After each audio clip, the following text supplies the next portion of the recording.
어떤 권사님께서 카톡으로 그런 글을 보내주셨습니다. 아마 어디서 퍼온 글 아닐까 싶습니다. 제목이 뭐냐면 우리에게 없는 것들이라는 제목의 짧은 글이었습니다. 우리의 인생이 시간이 더할수록 물론 채워지는 것도 있지만 또 점점 없어져가는 것들, 우리의 삶에 시간이 지날수록 빈 공백이 늘어난다는 겁니다. 그래서 10대 때는 철이 없고 20대 때는 답이 없고 또 30대 때는 돈이 없고 40대 때는 정작 필요한 집이 없고 또 50대 때는 한참 힘이 넘칠 때인데 정작 그때는 일이 없어지고 또 60대 때는 인생에 낙이 없어지고 또 70대 때는 이가 없어지고 요즘은 좀 상태가 좋죠. 그래도 근데 이제 70대 때 그 이가 한두 개씩 없어지는 경우가 있다는 겁니다. 또 80대 때는 배우자가 떠나고 배우자가 없고 90대 때에는 시간이 없다는 거예요. 이제 철이 들어서 뭐 좀 제대로 살만한 때가 되면은 남겨진 시간, 우리에게 주어진 시간이 얼마 없다는 겁니다. 결국 우리의 인생은 10대 때부터 시작해서 우리의 인생의 한 주기가 끝날 때까지 어떻게 보면 늘 빈 공간이 있더라라는 이야기입니다. 그것이 현실이기 때문에 우리는 늘 어떤 때는 불안 속에서 걱정 가운데서 지금 내가 갖고 있는 것들 이것이 과연 언제까지 계속 내 주머니에 있을까? 지금 내가 누리고 있는 평안이나 내가 갖고 있는 그런 것들이 점점 없어지는 것은 아닐까 하는 그런 긴장과 불안 속에서 살기도 합니다. 이번 주 말씀 창세기 32장의 말씀을 읽고 또 묵상하고 설교를 준비하면서 윤동주 시인이 남긴 시 한 구절이 생각이 났습니다. 지난해 우리 성도님들과 안산 둘레길을 갔다가 그 안산 산자락 밑에 있는 연세대학교 식당에 가서 밥을 먹었는데 거기 연합신학대학원 건물 밑에 조그만 숲속 밑에 윤동주 시비가 있었습니다. 윤동주 씨가 남긴 여러 시들이 거기 새겨져 있었는데 그 중에 하나가 쉽게 쓰여진 시라는 시가 있었어요. 쉽게 쓰여진 시. 시가 너무 쉽게 쓰여진다는 거예요. 그 시 가운데 어떤 구절이 있었냐면 인생은 살기 어렵다고 하는데 시가 이렇게 쉽게 쓰여지는 것은 부끄러운 일이다 라는 구절이었습니다. 얼마나 힘들었겠어요. 그 과거의 식민지 시대에 살아가는 것, 뜻을 갖고 살아가는 것, 소망을 갖고 살아가는 것 너무나 힘든 일이었습니다. 그런데 세상은 힘들고 사람들은 어렵고 신음하면서 살아가는데 자신은 햇볕이 따뜻하게 내리쬐는 책상에 앉아 조용히 시나 쓰고 있으니 그리고 그 시가 너무나도 쉽게 자신이 세상 사람들의 그 아픔과 낙심과 절망을 담아내지 못한 채 쉽게 시를 쓰는 자기 자신을 보면서 아마 자책을 하고 있었던 것 같습니다. 그런 뜻에서 인생은 살기 어렵다고 하는데 이렇게 시가 쉽게 쓰여지는 것은 참으로 부끄러운 것이라는 그런 양심의 가책을 느꼈던 그런 시였습니다. 다들 어렵다고 합니다. 다들 돌아서서 괜찮은 것 같은데 돌아서서 한숨을 쉬고 돌아서서 눈물을 흘리는 분들이 참으로 많아요. 근데 그런 분들이 많은데 또 그런 성도님들이 많은데 저도 잠깐은 그런 생각을 했어요. 그런 어려움 중에 어려움 가운데 씨름하듯이 살아가는 분들이 많은데 이번 주도 또 주일 설교를 준비하는 그 설교가 너무 쉽게 준비되는 것은 아닌가 그런 생각을 하면서 마음이 조금은 무거웠습니다. 어떤 가정에서는 우리는 알지 못하지만은 가만히 들여다보면은 어려움이 있고 눈물이 있습니다. 1년 동안 자녀가 아들이 자기 방에 틀어박혀서 1년 동안 나오질 않는 거예요. 대화도 없고 1년 동안 문을 닫아놓은 채 그렇게 세상을 등지고 살아가는 그 아들을 보면서 얼마나 마음이 무너지겠습니까? 어떤 부부는 부부의 갈등 때문에 몇 달째 대화 없이 별거하다시피 남남처럼 살아가는 그런 분도 있어요. 어떤 분들은 채무 때문에 어려움을 당하는 그런 분도 있습니다. 의사들의 얘기에 의하면은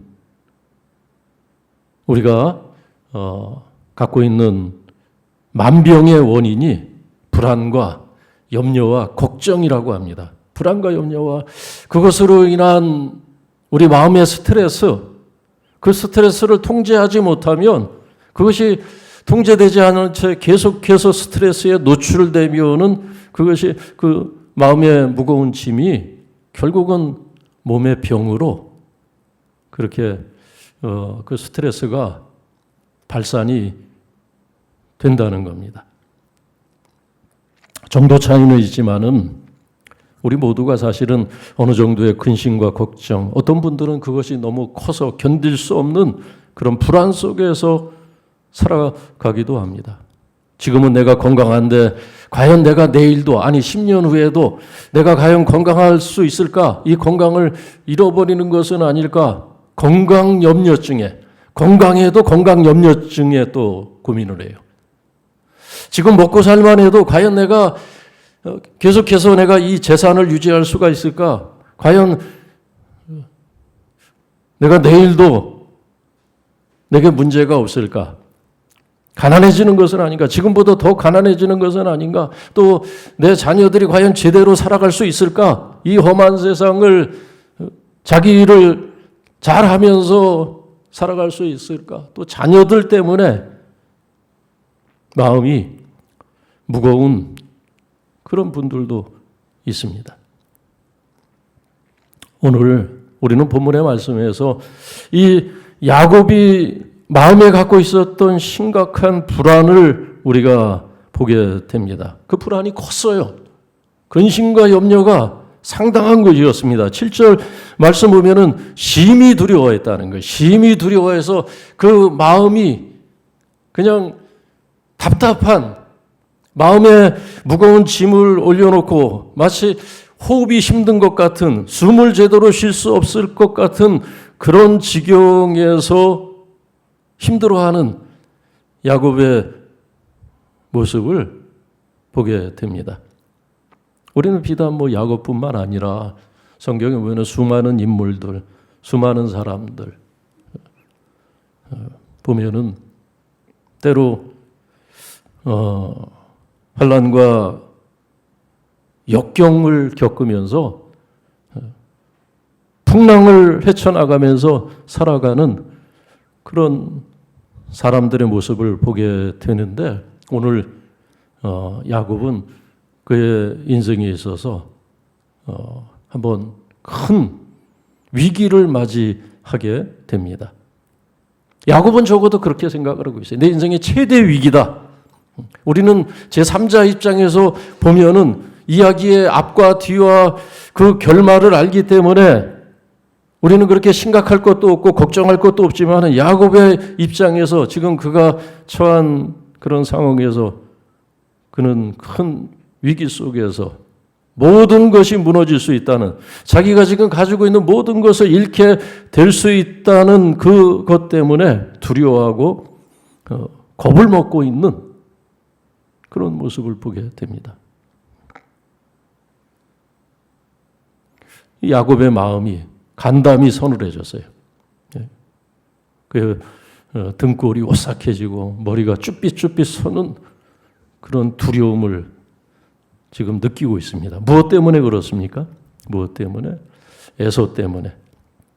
에서는 그가 늘 극복해야 될 대상으로 여겼고 이겨야 할 상대로 그렇게 생각을 했던 그런 형제였습니다. 그리고 이겼다고 생각을 했어요. 20년 만에 하나님께서 이제 고향으로 돌아가라, 내 족속에게로 돌아가라 말씀하신 그 하나님의 음성을 듣고 이제 라반의 집에서의 20년 생활을 정리하고 지금 고향 땅으로 가고 있는데 고향 땅에 가기 전에 먼저 극복해야 될 과제가 하나 있었습니다. 뭐냐면은 에서를 통과하는 것이었어요. 에서를 극복하는 것. 신부는 같은 종이 와서 얘기합니다. 에서가 지금 야곱을 향해서 오고 있다는 게. 근데 혼자 오는 것이 아니라 오늘 말씀 보면은 400명의 사병을 이 에서가 거느리고 있는 400명의 자기 사람들을 대동해서 지금 파죽지세로 지금 몰려오고 있다는 거예요. 아무리 봐도 야곱을 환영하기 위해서 야곱을 영접하기 위해서 오는 사람 숫자치고는 너무 많은 거예요. 이 숫자가. 한 두세 명쯤 데리고 왔으면은 이 에서가 그렇게 왔으면은 야곱이 그렇게 두려운 생각을 갖지 않았을 터인데 400명의 장정이 광야에 모래바람을 일으키면서 파죽지세로 지금 달려오고 있다는 얘기를 듣게 되었을 때 그는 기겁을 합니다. 틀림없이 에서가 과거에 20년 전에 일을 아직도 기억하고 그 분노가 20년 전에 자신을 향한 에서의 분노가 아직도 살아서 해결되지 않고 틀림없이 지금 그 에서가 자신을 응징하기 위해서 지금 온다는 생각을 하게 되었던 겁니다. 야곱은 20년 자기의 모든 수고와 그 20년 동안 자신이 수고하고 애쓰고 고생한 것으로 얻은 그 모든 것들, 처자며 또 그 많은 가축을 다 잃을 수도 있다는 그런 두려운 생각을 하게 됩니다. 11절에서 그러한 심정이 잘 드러나 있죠. 내가 주께 간구하오니 에서의 손에서 나를 건져내시옵소서.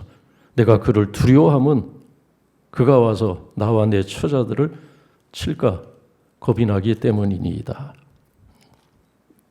그러한 두려움 속에서 자기 생명과 더불어서 아마 인생의 스트레스 가운데 가장 큰 스트레스는 내가 죽을 수도 있다는 그런 위기 앞에서 받게 되는 스트레스 아니겠어요? 스트레스 지수 중에 가장 높은 것이 그겁니다, 사실은. 다른 것들, 직장을 잃게 된다든지, 실직을 하게 된다든지, 또, 자녀들이 어떤 일에 실패를 한다든지, 그런 것도 상당한 우리의 삶에 긴장을 유발하지만, 가장 큰 두려움과 스트레스는 내가 죽을 수도 있다는 겁니다. 내가 죽을 수도 있고, 내 처자가 죽을 수도 있다는 것. 재산은 그 다음이에요. 물론 재산을 다 잃어버리는 것도 큰 문제입니다. 그래서 지금 야곱이 그런 불안 속에서 자기와 자기 처자식이 다 죽을 수도 있다는 에서의 보복으로 인해서 응징으로 인해서 다 생명을 잃을 수도 있다는 그런 위기 앞에서 그가 방책을 세우는데 피해를 최소화하기 위해서 어떤 방책을 세웁니까? 식구와 가축을 두 떼로 나누는 거예요. 7절 말씀 보니까. 두 떼로 나눠서 에서가 그 400명의 자기 사병을 데리고 공격을 하더라도 한때는 희생을 내더라도 한때는 피할 수 있는 시간을 얻기 위해서 일정한 거리를 이격을 시키고 두 떼로 나눴다는 겁니다. 그렇게 나름대로 방책을 세운 다음에 그 다음에 이제 9절부터 12절까지는 그가 하나님을 부르면서 하나님을 찾으면서 하나님께 드린 간절한 기도입니다. 9절부터 12절은 그의 기도예요. 근데 이 기도를 읽어보면 아주 훌륭한 기도를 그가 지금 하나님께 드리고 있습니다. 청산유수 같은 저 먼 자기 아브라함의 하나님, 이삭의 하나님, 먼 과거의 일부터 기억하면서 그는 하나님께 간절한 자신을 구해달라고 건져달라는 간절한 기도를 아뢰고 있습니다. 그런데 그 아이러니한 것은 야곱이 그가 드린 기도를 보면은 그가 알아야 될 것을 다 알고 있어요. 중요한 것을 다 알고 있습니다. 어떻게 그가 자신의 그 두려움과 불안을 극복하고 자기 자리를 찾아갈까? 그의 기도 속에 답이 다 있습니다. 그는 마땅히 알아야 될 것을 다 알고 있습니다. 문제는 알기는 아는데 자신 앞에 있는 그 벽이 너무 두껍고 자신이 상대해야 되는 대상이 너무 큰 힘을 갖고 있다 보니까 그 현실 앞에서 그는 알기는 아는데 자신이 알고 있는 것을 신뢰하지 못하는 것입니다. 기도는 하는데 얼마나 훌륭한 기도입니까? 얼마나 훌륭한 기도예요, 정말. 근데 기도는 하는데 기도하고 나서도 그의 불안은 여전했습니다. 다음 주에 읽을 말씀 보면은 그는 여전히 불안하고 여전히 흔들리고 있고 여전히 그는 긴장 속에서 큰 두려움 가운데 애서를 맡고 있습니다. 야곱이 알고 있던 것이 뭡니까? 자신의 하나님, 자신이 지금 기도하고 있는 그 하나님, 아브라함이 하나님이고 이삭이 하나님 되셔서 여기까지 인도하신 그 하나님이 살아계신 하나님, 역사 속에서 과거부터 자기 조상 때부터 지금까지 살아서 역사하신, 인도하시는 그런 하나님 되심을 구절에서 고백하고 있습니다. 그리고 그 하나님께서 말씀하셨고 자신이 그 하나님의 말씀을 들었다는 거예요. 자신의 뜻으로 자기 생각으로 계획대로 지금 라반의 집에서 살던 그 삶을 정리하고 고향집으로 가는 것이 아니라 하나님께서 말씀하셔서 내가 가고 있다는 거예요. 그리고 하나님께서 약속하신 그 약속도 기억하고 있습니다. 은총을 베풀리라. 내게 은총을 베풀 것이다. 염려하지 말고 가라고 하나님 말씀하셨죠. 하나님 내게 은총 베푼다고 말씀하지 않았습니까? 그는 라반의 집에서의 삶보다 더 밝은 미래를 생각하면서 자신에게 은총을 주시겠다는, 은혜를 주시겠다는 그 하나님의 말씀을 듣고 더 좋은 삶, 더 나은 미래를 생각하면서 지금 고향으로 가고 있는 것입니다. 그런데 그 더 나은 삶을 생각했는데 그것이 지금은 믿어지지 않는 거예요. 더 나은 삶은커녕 모든 것을 다 잃을 수도 있다. 그런 불길한 생각을 떨쳐버리지 못하고 있습니다. 아브라함의 하나님, 이삭의 하나님이 자신에게 주셨던 그 많은 은혜를 고백하고 그 은혜를 알고 있어요. 보니까 10절 말씀에서 지팡이 하나 달랑 잡고 떠난 인생인데 그 라반의 집에서 자신을 돌보시고 복 주신 그 하나님, 그래서 지금은 수많은 가축 2떼나 갖게 되는 그런 거부가 되었습니다. 12아들을 얻었어요. 12아들을. 그런 은혜와 축복을 이미 받았지만은, 그리고 하나님께서 여기까지 인도하신 것을 그는 고백하고 있지만은, 그러나 왜 두려워합니까? 야곱은 자신을 통해서 하나님께서 어떤 일을 하고자 하시는지 하나님의 뜻과 하나님의 목적을 그는 충분히 알지 못했습니다. 왜 하나님께서 야곱을 축복하셨겠어요? 왜 하나님께서 야곱에게 12아들을 허락하셨겠습니까? 그것은 이미 아브라함 때부터 하나님께서 갖고 계셨던 하나님의 프로젝트가 있었어요. 그건 뭡니까? 야곱을 통해서 이스라엘을 만드시는 것, 한 나라를 세우시는 것, 제사장 나라를 세우시는 것. 그래서 세상 나라들 가운데 하나님께서 통치하시는 하나님의 나라를 세상에 보여주시고자 하는 하나님의 목적이 자신에게 있었음을 아직 신뢰하지 못했기 때문에 여기서 곧 마치 자신이 무너질 것 같은, 자신이 여기서 망할 것 같은 그런 생각에 그는 위기를 느끼고 있습니다. 그러니까 그가 느끼는 불안과 위기는 너무 과장된 거예요, 사실은. 사실 에서가 나중에 우리가 보게 되겠지만 에서는 어떻습니까? 야곱을 응징하러 오는 게 아니에요. 에서는 놀랍게도 너무나 반가운 나머지 그냥 정말 버선발로 뛰어나가는 심정으로 자기 사람들을 데리고 지금 가고 있는 거예요. 야, 야곱이 죽지 않고 살았구나 하면서 그 형제의 혈유, 피는 물보다 진하다고 하지 않습니까? 야곱은 잘못 생각하고 있는 거죠. 그가 느끼고 있는 불안과 두려움은 과장된 겁니다. 우리가 왜 운전을 하다 보면 방지턱이 있어요. 저희 집에서 교회까지 오는데도 중간중간 방지턱이 있어요. 어떤 때는 좀 귀찮기도 해요. 한참 잘 가고 있는데 애써서 엑셀에다 밟아가지고 속도를 높여놨는데 거기서 브레이크 잡으면 또 그 차가 멈칫하고 악셀에다 밟으면 기름이 좀 아까워요. 요거 그냥 계속 갔어야 뭐 한 톨이라도 기름을 아끼는데. 그러나 거기서 멈춰서는 것이 안전에 좋겠죠. 그래서 주의하고 거기서 가는 거죠. 근데 가짜 방지턱이 있어요. 가짜 방지턱. 그런 거 보셨어요? 가짜 방지턱? 색칠만 해놓은 거예요. 방지턱. 그러나 방지턱은 없어요. 그냥 주의만 하라는 거예요. 주의만. 주의를 주기 위해서. 공갈 방지턱. 그런 거죠. 그 공갈 방지턱, 가짜 방지턱을 건널 때 그런 생각을 합니다. 우리가 종종 우리의 마음속에 갖고 있는 불안과 걱정과 염려 같은 것들은 어쩌면 이 가짜 방지턱과 같은 것이 아닌가. 하나님께서 그러한 공갈 방지턱을 통해서 우리에게 그냥 주의하라는 거예요. 그러나 그것은 대단한 것이 아닙니다. 대단한 것이 아니라 잠깐 우리가 멈칫하고 가면 돼요. 섰다 가면 돼요. 속도를 줄이라는 거예요. 여기서 한번 돌아보라는 거예요, 자신을. 내가 과연 가고자 하는 데로 가고 있느냐.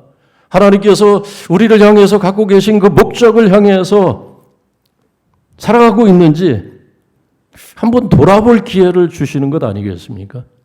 무슨 뭐 방지턱을 큰 무슨 벽으로 생각하고 저것을 과연 내가 넘을 수 있을까? 저것을 넘을 때 내 차가 부서지는 것은 아닐까? 내 생명이 위협한 것은 아닐까? 지레 겁을 먹고 우리가 거기서 낙심하고 신음하고 쓰러진다면은 그건 말이 되지 않는 거거든요.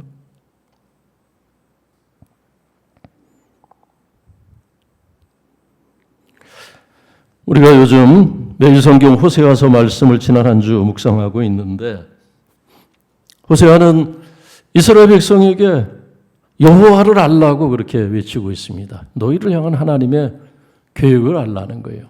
그를 힘써 알자는 것입니다. 이 백성이 하나님을 알지 못함으로 자기 백성을 향해서 갖고 계신 하나님의 긍휼과 하나님의 자비를 알지 못하기 때문에 낙심하고 죄짓고 허망한 것을 쫓아가고 망한다는 것입니다. 우리가 알 것은 하나님을 아는 것입니다. 그리고 신뢰하는 거예요. 아는 것도 중요하지만 신뢰하는 것. 야곱은 하나님을 알았어요. 분명히 오늘 기도를 보면은. 그런데 신뢰하지 못했고 자신을 통해서 하나님께서 하시고자 하는 그 목적을 하나님께서 반드시 이루신다는 것을 충분히 믿지를 못했던 겁니다.